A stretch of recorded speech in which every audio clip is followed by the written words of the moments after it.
In August of 2000, one of the world's great submarines glided through the frigid depths of an Arctic sea. She was there to practice the skills of a Cold War many thought was over. But the demands of that war had planted the seeds of disaster in this great ship, and 118 men would pay with their lives. Inviting disaster, Kursk, next on Modern Marvels. Saturday, August 12, 2000, 11:20 a.m. The southern Barents Sea, north of Murmansk, Russia. Even in summer, snow can fall on these waters that border the Kola Peninsula. But they are the only permanently ice-free access that Russia's Northern Fleet has to the world. And it is at this time of year that Russia conducts war games for the ships of this fleet. Today, the Russian cruiser Peter the Great leads other vessels of the fleet in a game of cat and mouse. Their opponent is not an American, but a Russian submarine, designated K-141. Her name is Kursk. The captain of the Kursk and his crew make preparations for a mock attack. It is an attack that will never happen. At 11:28, an explosion equivalent to 200 pounds of TNT rocks the Kursk.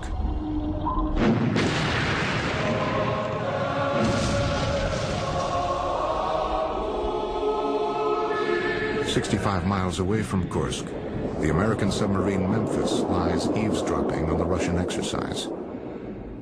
Only minutes after the first explosion, a second massive blast, over 40 times greater than the first, registers on the American sonar.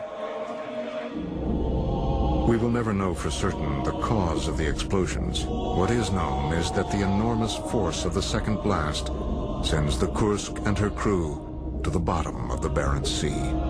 This newest sub is named for the largest tank battle of World War II. The enormous new boat is christened Kursk. The Kursk was 505 feet long, 60 feet across at the beam, and displaced 18,000 tons submerged. It was impressive, no question about it. We often look at the Russian Navy, the Russian armed forces, and believe it's a generation behind what the United States fields. But in fact, the Kursk was an exceptional piece of engineering. As Captain Lyachin slowed to 8 knots, he prepared to launch a practice version of the 65-76 torpedo that Russian sailors nicknamed Fatty, or the Fat Girl. The Fat Girl torpedo weighs 9,000 pounds and is propelled by kerosene fuel. But to move this enormous weapon at high speeds, the energy supplied to the motor by the kerosene must receive an immense boost by being force-fed huge amounts of oxygen. The oxygen is supplied by a simple but highly concentrated chemical called hydrogen peroxide. Hydrogen peroxide is a manufactured chemical. They start with water, and then they put an extra oxygen atom on each water molecule. But if the hydrogen peroxide comes in contact with certain catalytic materials, such as copper or brass or other contaminants, then the hydrogen peroxide begins to dissociate rapidly. It produces great heat. The heat in turn generates great pressure by expanding the volume of peroxide by 5,000 times. But the Russians were willing to gamble on using this temperamental but powerful chemical. Both the British and American navies introduced peroxide torpedoes at the end of World War II, but by the 1960s, both navies abandoned peroxide as too dangerous. Peroxide-powered torpedoes required ongoing and highly skilled maintenance. Such maintenance can be demanding in the most well-funded navies. In the Russian Navy of 2000, peroxide torpedoes were accidents waiting to happen. Later review of records indicated the peroxide-fueled weapon that went into the Kursk's torpedo tube had not received the maintenance it required. It became clear that those torpedoes had been stored and forgotten. They had been neglected. And this is not a can of tomato soup that can be stored on a shelf for years. Sometime that morning of August 12th, The high-test peroxide probably managed to leak through a gasket or corroded seal. Once the leaking peroxide contacted brass or copper, pressure began to build with irresistible force, until at last the torpedo exploded like a balloon, backward into the torpedo room.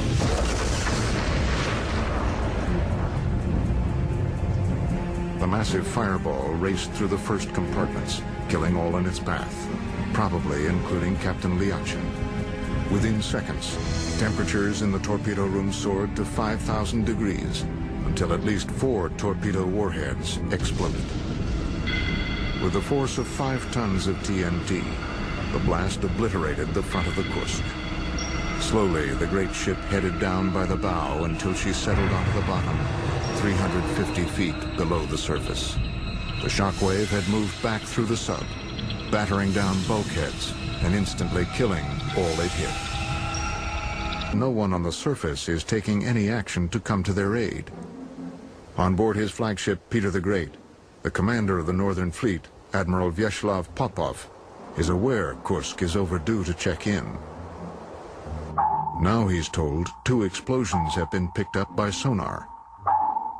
As an ex-submariner, Popov knows something terrible has happened to Kursk. He also knows that as the fleet commander, he would take a great deal of the blame.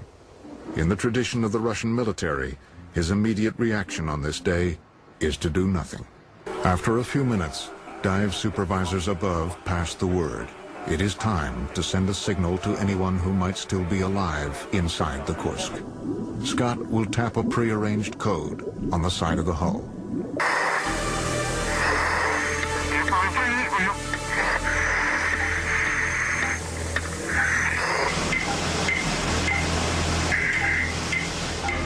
We did want it to be, you know, if you could will something to happen, that's what you wanted to happen. You wanted to hear something. Tony rests his head on the hull and stops breathing to listen for the slightest response. Sadly, there is no answer. The hatch leads to an intermediate chamber, which is separated from the 9th compartment by a second lower hatch that opens inward. If the divers open the outer hatch and the inner hatch is already open, survivors below will drown. It is vital the rescuers learn if the interconnecting chamber is flooded. They come up with a plan to do this by opening a small valve on the outer hatch. The time has arrived to fully open the inner hatch. An arm of the remote vehicle pushes it open. The remaining gas that had accumulated in the 9th compartment rushes out. Later tests will confirm this gas was unfit for human life. 2 Dutch companies are contracted to take on the immense job of retrieving the great sub. Work begins 11 months after the accident. The forward section of Kursk, which had sustained massive damage from the explosions, will be cut off and left behind. Giant is equipped with 26 heavy cables, each capable of lifting 900 tons. Divers begin cutting holes into the side of Kursk with powerful jets of abrasive sand. After weeks of work, each of the cables on the barge is attached to the holes. On October 8, 2001, 14 months after the accident, mammoth jacks on board the Giant at last begin to lift the Kursk and the remains of the sailors who rest within her. Even without her bow, Kursk weighs 9,600 tons. Never before has anything this heavy been lifted from the bottom of the sea. It takes 15 hours to raise the hulk into position below the Giant. On October 23, 2001, water is drained and the face of the great submarine once again appears. In the weeks that follow, bodies are removed and investigators pore over every part of the sub. Just 3 of the 118 crewmen are left unidentified. Autopsies of the dead sailors revealed the 23 survivors in the 9th compartment at last met their end in a second disaster. The final event that killed those sailors was a fire, an intense fire, caused by their chemical canisters that generated oxygen meeting an oily film on the water that was rising in that compartment.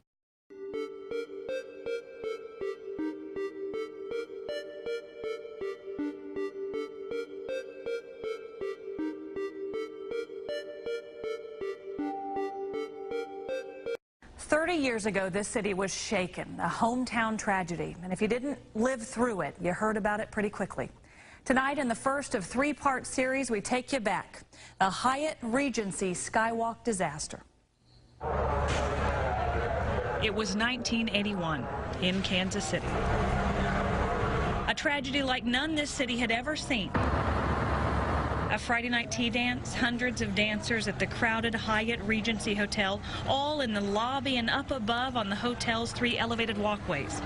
At 7:05 that fateful night, 2 of those walkways collapsed. I knew exactly what happened before anybody told me, because like I said, when I heard that metal and concrete go, I knew.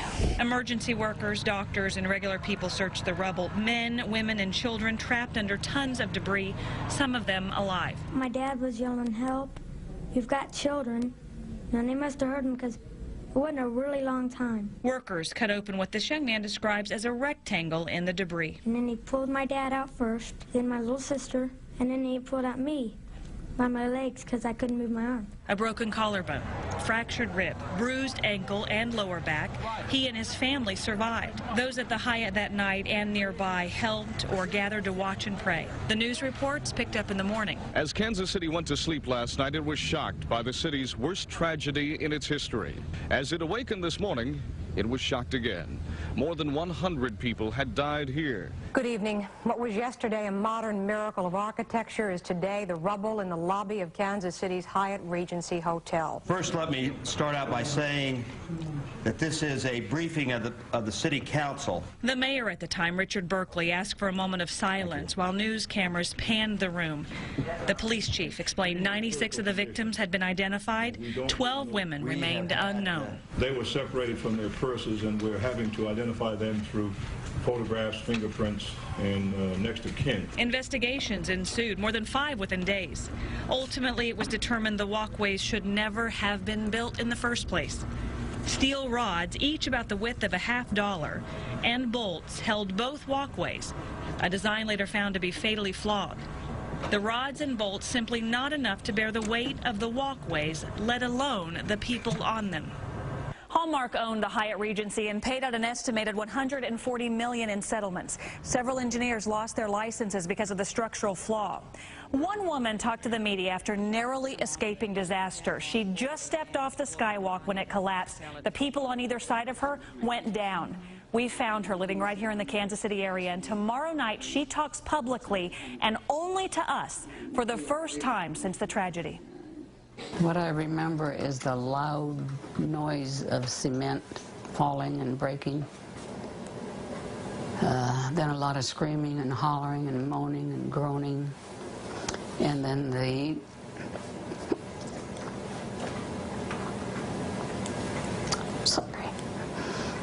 it just was complete silence. A lot of people describe that silence, and it's because the dust was so thick it kind of muffled everything, and that emotion is all really near the surface for a lot of people. And we'll talk to her tomorrow night at 10. Oh, look forward to it. It's very interesting to look back on that. A friend of mine was a paramedic working there that night, and he's told me it's still very hard to talk about. He doesn't like talking about it, and he still has nightmares looking back on the day. In fact, he doesn't even want to watch any of the coverage this week as we reflect on it because it's that hard, to remember. So. It's hard for everyone at home just to watch that much. Can you imagine? I know. What about you? It's hard to, I just can't believe it. So we'll look forward to your report tomorrow night. Okay.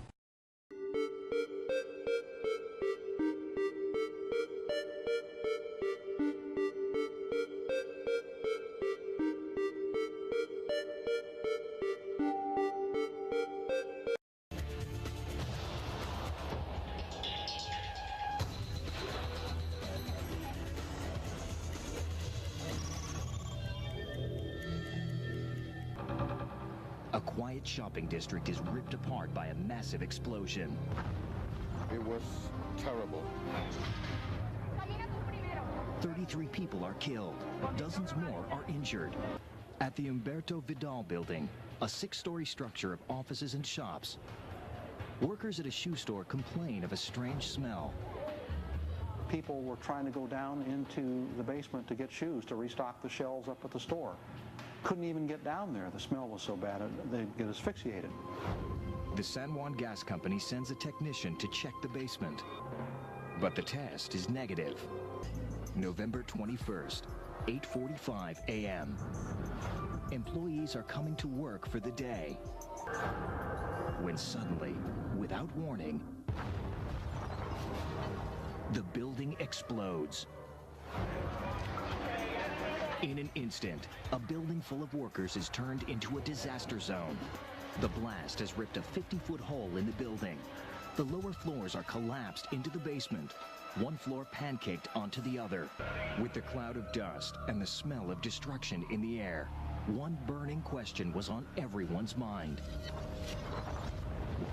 What caused this disaster? The building was blown from the inside out. The building was pretty much in shambles. While bomb experts from the ATF checked for explosives, NTSB investigators began the search for other suspects. We don't rule anything out. We try to hunt for the evidence and let the evidence take us where it needs to go. Investigators turned to the witnesses who reported smelling gas. Where did the gas come from? Explosive methane gas can build up in sewer systems, and the pipes owned by the San Juan Gas Company carried a propane air mix. A hazardous fuel could come from almost anywhere. Bottled propane was ruled out, but gas pipes buried in the street were still suspect. Beneath the street, they discovered an astonishing labyrinth of leaky pipes. Under the street, we found sewer lines, we found water lines, we found electric lines, we found ducts for telephone lines, we found ducts with nothing in them. It was a snake pit of potential danger. The NTSB investigators worked their way through the maze, pipe by pipe. The leak was a block up the street from the Vidal building. Could this be the critical clue? That was the largest flow rate leak, and that happened to be the one that was closest to the Humberto Vidal building also. City records revealed that a year earlier, a water pipe was installed directly beneath the leaky gas line. We found that the gas pipe had been undermined when the water pipe was installed and hadn't been properly supported with backfill after the construction took place. The victims blamed the San Juan Gas Company, but when they filed lawsuits, there was a new twist. San Juan Gas was owned by none other than the Enron Corporation. And Enron fought back with an army of their own experts. They insisted that gas from their pipe did not cause the explosion. Instead, they blamed sewer gas. The victims' attorneys turned to the experts at Aptech Engineering to prove their case. They're saying, number one, the gas could not reach the basement because the soil was not porous enough, basically impervious to fluid flow, and that the concrete wall was also a perfect barrier. But investigators pointed to the pipes they discovered buried beneath the street. The snake pit of pipes created a veritable highway for the fugitive gas. There's actually an open area around the pipe, between the pipe and the soil, and the gas can just travel right down around the pipe. And that propane made its way in different directions, but one direction it made its way to was the Humberto Vidal basement, which was the only basement in the neighborhood. This was an important clue, one that could prove their theory. Using dry ice vapors, forensic engineers showed how it was possible for propane to build up to the dangerous levels that led to the explosion. This is exactly analogous to how the propane would behave when it entered the Humberto Vidal basement. Heavier than air, it will sink to the bottom, hit the floor of the basement, and spread out laterally. But Enron continued to insist that the deadly blast was caused by methane sewer gas. And they were saying that there was a way for the sewer gas to get from the pipe out on the street into the building and reach combustible levels and then explode and do the kind of damage that was observed. The Enron theory was that methane gas collected in a false ceiling in the mezzanine of the Humberto Vidal building and exploded. There were two scenarios, one that there was an explosion upstairs and one that there was an explosion down in the basement. The case could go either way. To prove the explosion was in the mezzanine, Enron experts pointed at the walls around the basement stairwell. Months after the explosion that destroyed a 6-story building and killed 33 people, investigators and experts from Enron returned to the basement of the ravaged building. The engineering detectives made an alarming discovery. Mr. Zimmerman and the gentleman from Enron looked up toward the sky because it was all open, and they saw on the bottom side of a concrete beam the imprints of shoes. Shoes that had been stored in the basement were blasted upward by the exploding propane gas. The shoe soles had scraped on the bottom of the beams as they exited the basement, and so it was another obvious confirmation that the explosion had occurred in the basement. To reconstruct the scene, the forensic engineers turned to sophisticated computer animation to show exactly what happened during the explosion. What we had to do was recreate this explosion as accurately as possible, given the information that was given to us.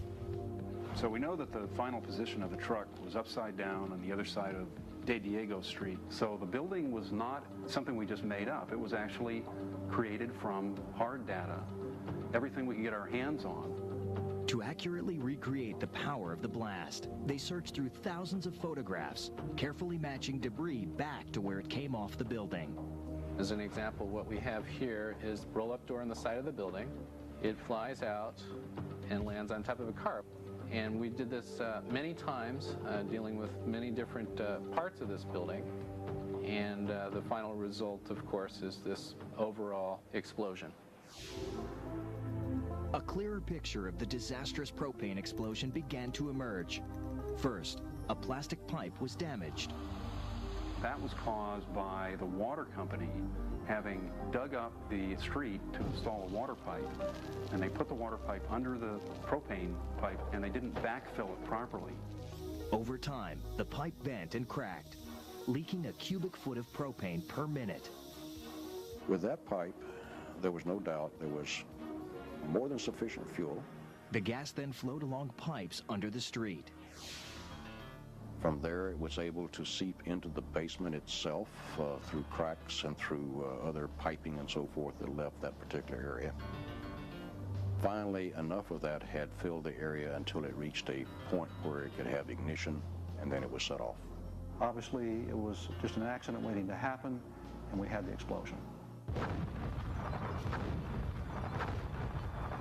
The spark that ignited it may have come from an air conditioning unit or the elevator motor. To investigators, the exact source was irrelevant. An explosion was only a matter of time. We were able to determine that the amount of propane and air that accumulated and ignited in the Humberto Vidal basement was equivalent to about 300 pounds of dynamite. At the 11th hour, Enron decided to settle with the victims of the blast.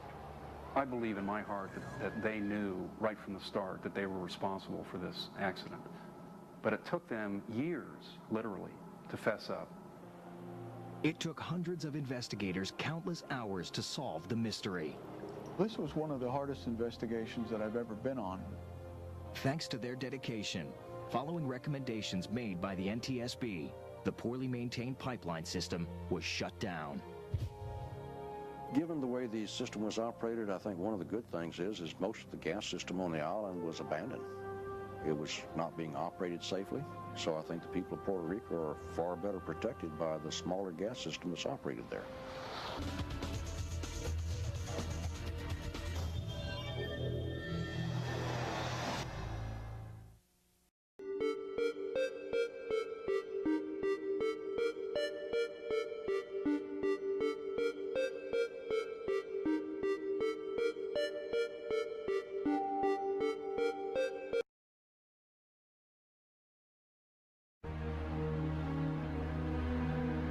Dawn reveals a gaping hole in the building.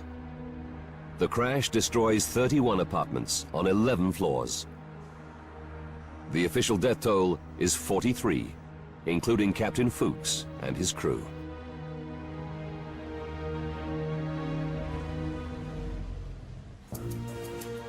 The Netherlands Aviation Safety Board quickly mobilizes 8 investigators. Frans Earhart is a senior member of the team. He's a former fighter pilot with 20 years' experience as an air accident investigator. But now, he's facing his worst nightmare. Je hoopt het van niet. You hope it'll never happen, but then it does happen. A large plane in the middle of a residential area with many victims. What triggered Holland's worst air disaster? And why did the 747 fly steadily for 8 minutes after the Mayday, only to nosedive without warning into a crowded apartment block? Now, by rewinding the events of that fateful day, and by going deep into the investigation, we can reveal what really happened to LL-1862. Advanced computer simulation will take us where no camera can go, into the heart of the disaster zone. In that case, heading 360 the heading. Earhart checks recordings from air traffic control at Schiphol. They reveal that co-pilot O'Hard reported losing power in both engines on the right wing. Number 3 and number 4 engine inoperative.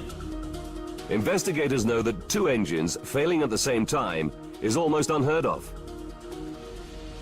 The team begins to suspect a more sinister reason for the loss of the Israeli jet. Van het begin af vanuit gegaan. We thought from the beginning LL was possibly targeted by terrorists. Terroristische actie was getroffen. The investigators fear that Flight 1862 was downed by a terrorist bomb or even a ground-to-air missile. And they have a second mystery to solve. If the jumbo was hit by a missile, why did it stay airborne for a full 8 minutes before dropping out of the sky? To see if the terrorism theory stands up, investigators need to find the jumbo's engines and its black boxes, which record technical flight data and cockpit conversations. But it's a daunting task. Even if they survived the crash and the 1100-degree-Celsius inferno, they now lie buried under a mountain of rubble. Het vliegtuig was zo compleet. The plane had been broken into so many pieces during the crash that we didn't know where to start. Waar wij moesten beginnen. Early the next morning, search teams start to sift through the mountain of wreckage. Investigators know they may face a long wait for clues.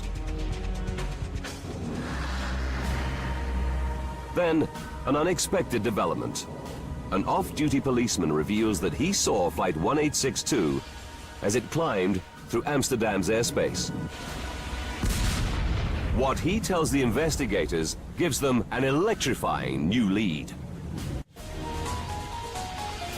Investigators have no concrete leads to explain why LL-1862 crashed into an apartment block in Amsterdam.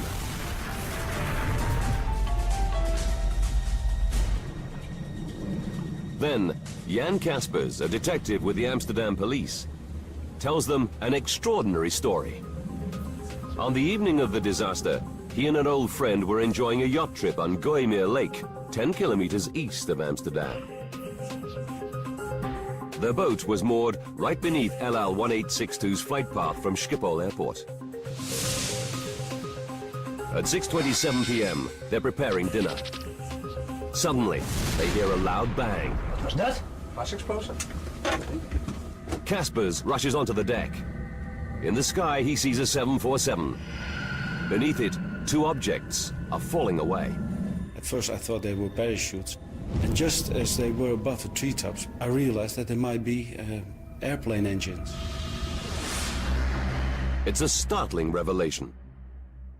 Air crash investigator Frans Earhart immediately orders a team of divers to search Gooimeer Lake. Recovering the engines could solve the mystery. It's now clear to investigators that the 2 right-hand engines didn't simply fail. number 3 and number 4 engine inoperative. They sheared off completely. Unable to see the engines from the cockpit, the crew had no idea what had happened. Now there's a new mystery facing the team.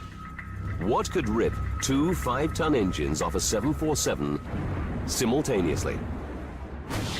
The case for a terrorist ground-to-air missile or bomb now looks compelling. To prove this theory, investigators must recover the engines from the bottom of Gooimeer Lake and examine them for clues. Against all the odds, after just a few hours of searching, a diver gets a lucky break. He spots a massive chunk of aircraft debris. The team quickly identifies it as the outer engine from the 747's right wing. And there's another key find on land near the lake. Pieces from a 10-meter stretch of the same wing's leading edge.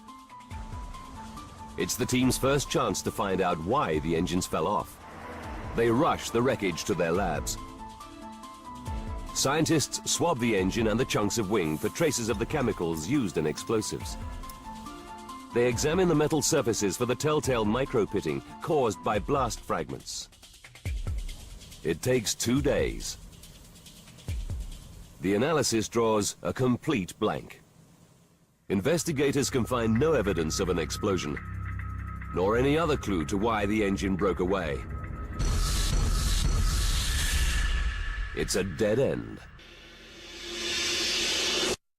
Now the investigators' only chance to solve the mystery is to find the 747's inner engine in the hope that it holds the key, or to locate one of the plane's black box flight recorders at the crash site.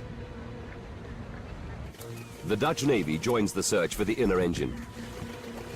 It deploys 2 specialized salvage vessels, sonar, and more divers. But after 2 more days, they find nothing. The investigators are worried. With every passing hour, crucial evidence is slipping away.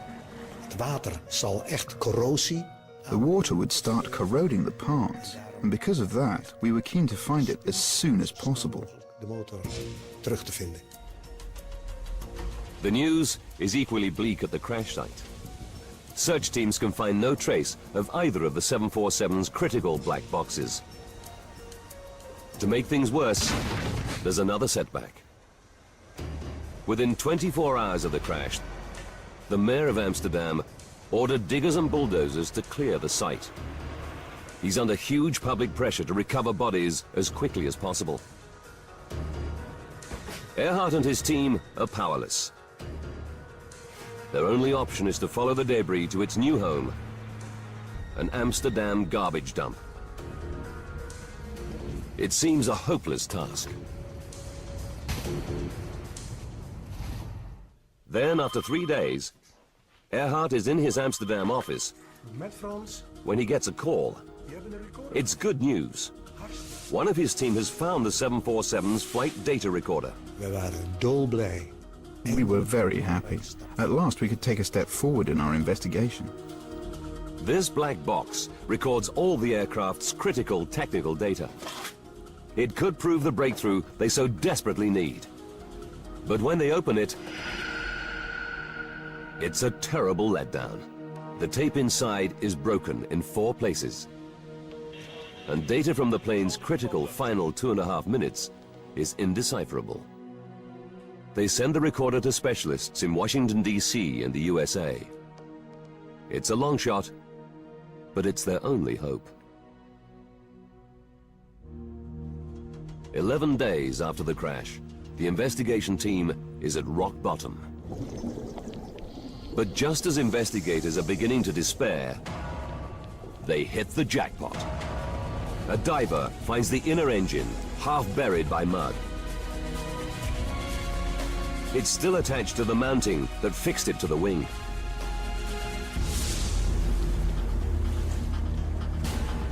Earhart and the team are excited but cautious.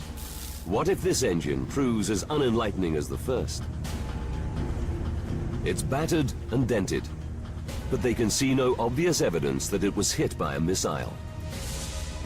And when they run the battery of tests for explosives on this engine, once again, they find nothing.